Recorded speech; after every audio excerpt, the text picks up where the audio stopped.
going to talk to you real quick about mindset. You guys probably hear the concept of having the right mindset or mindset being critical to success. And this is very true, but what are the actual components of a right mindset?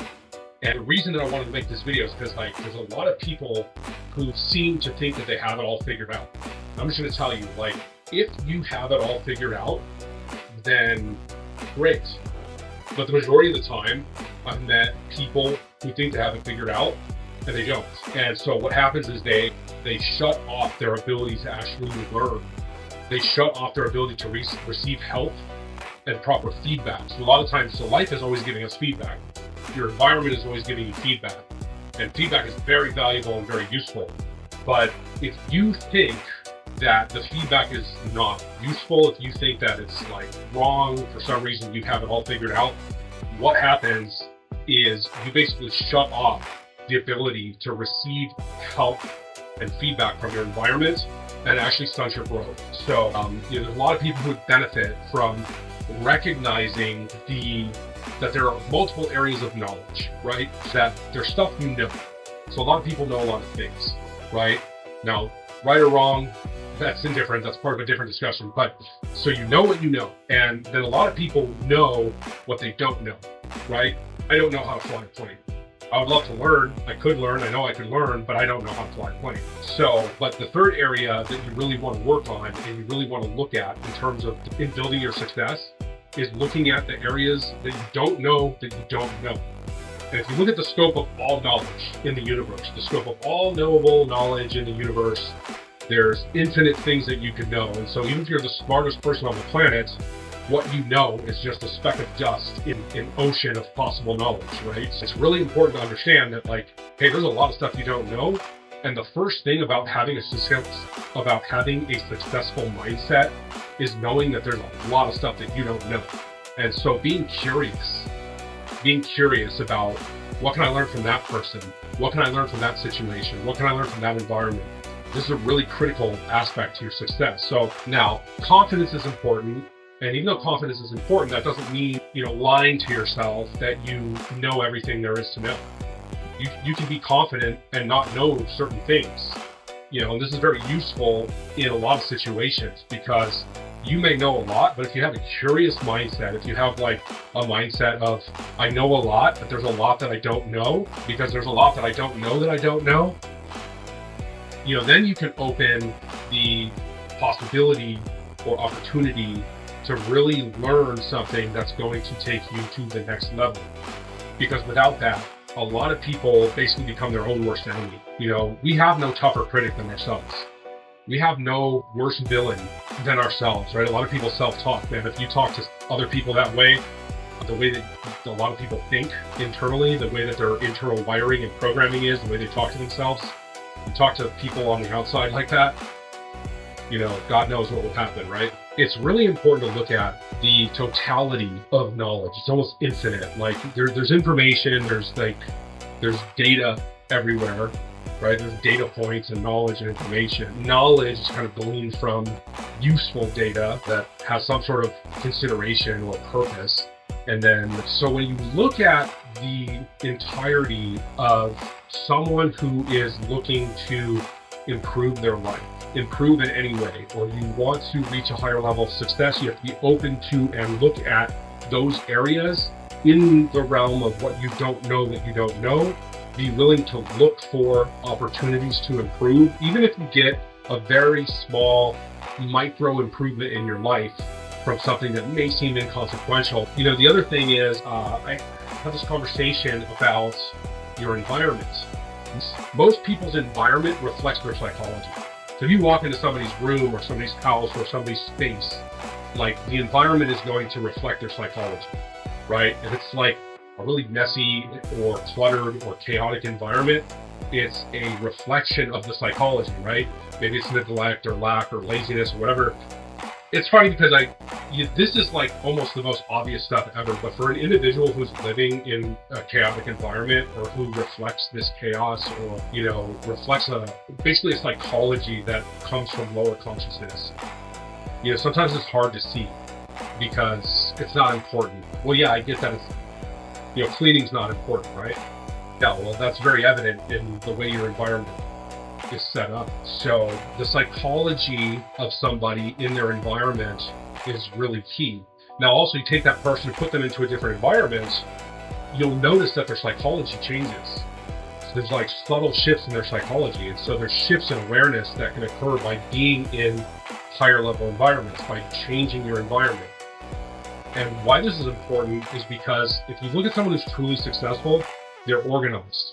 They're organized, they're efficient, they're process oriented, things are organized, their space is organized, the environment is clear, everything has a very clear space.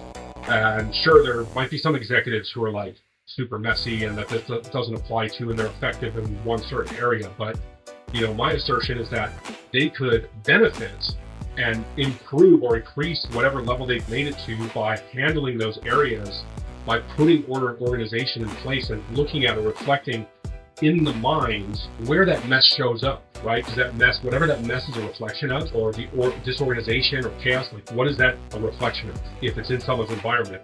And so if you look at, when you reflect that knowledge and somebody is open to it, then they have a growth mindset. The growth mindset is probably the number one most necessary asset to a successful mindset. Someone that is rigid or stubborn or closed off in adjusting their psychology and their actions and their behaviors to the environment, that's a rigid mindset or closed mindset. And I think this is the number one thing that stops a lot of people from actually breaking through to higher levels. And a lot of this comes down to the level of consciousness, right? Because your beliefs and your core programming, your core thoughts, the core way that you think and operate in the world is a reflection of that core programming. So at the end of the day, a growth mindset is always looking at how do I increase consciousness? How do I raise my awareness?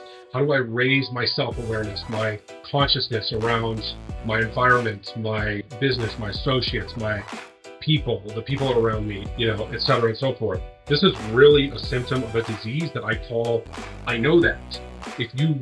If someone tries to tell you something and before they even tell you that, your filter, your lens that you're wearing is, I already know that, and you can't hear or listen to advice that is, even if you've heard it a million times, if you don't hear something in that instance, you're basically shutting off your ability to grow. And success comes from growth. The business or stock or whatever it is, a lot of times success is measured by growth, right? So the same is true with you as an individual, your personal development, your self-development, your behaviors, your processes, your habits, all the things that make you you and allow you to perform efficiently and effectively. The limitations are the things that stunt the growth. The limitations are the things that actually stop or prevent or inhibit growth. So having a growth mindset, being on the trajectory towards success, should always be looking for feedback, always be looking at what you can learn from the people and environments and situations that you're in. And if someone shares something with you, if it makes sense to you, consider it, right? And a lot of times we think, I don't like what that person's saying, or we get triggered, or we don't actually consider what's being said to us. It's usually a sign that your programs are being triggered. And if your programs, meaning your mental programs are being triggered, then that's most likely a growth area. You should probably listen to what is being said. So this is like a really key area of transcending your old self and creating something new, building something new, evolving, evolution. Because what is self-development really about? It's about creating the best version of yourself, bringing in the discipline being a form of self-love. Allowing yourself to expand in your life, to grow, to let go of negative situations and to create new positive situations, habits, behaviors, disciplines. These are the things that will set you apart from the 99%. Ultimately, it comes from a choice because it reflects how committed you are to your own success, to yourself. Ultimately, the commitment is to yourself. Do you commit to being the greatest possible version of you? Because nobody else can be you the way that you can. The question is, are you going to be you at the highest level? Letting go of the lower consciousness paradigms, letting go of the lower consciousness behavior and programs and limitations.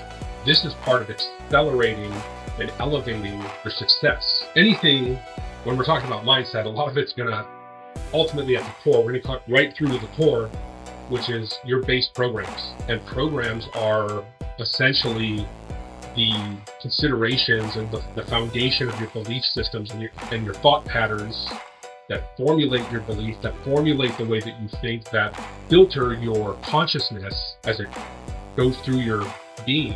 And this allows you to move towards a more enlightened self-image, a more enlightened way of living, a more self-aware experience of life. And I believe that this is key to achieving success in a variety of areas. Because in whatever area that you might be failing, there's some element of that, there's some element of programming that's keeping you stuck in lower consciousness, in some element of lower consciousness.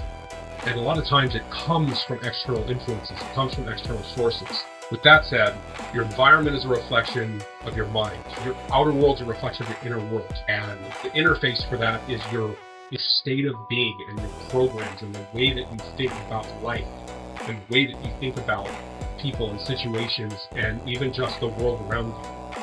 When it comes to a mindset of success, believing in yourself is one thing, but understanding the true nature of the limitations, the programs, the foundation of those beliefs, limiting beliefs, empowering beliefs, and habits, being able to bring awareness to those limitations, to those patterns, and being able to transcend them, learning a mindset of growth. This is the path forward.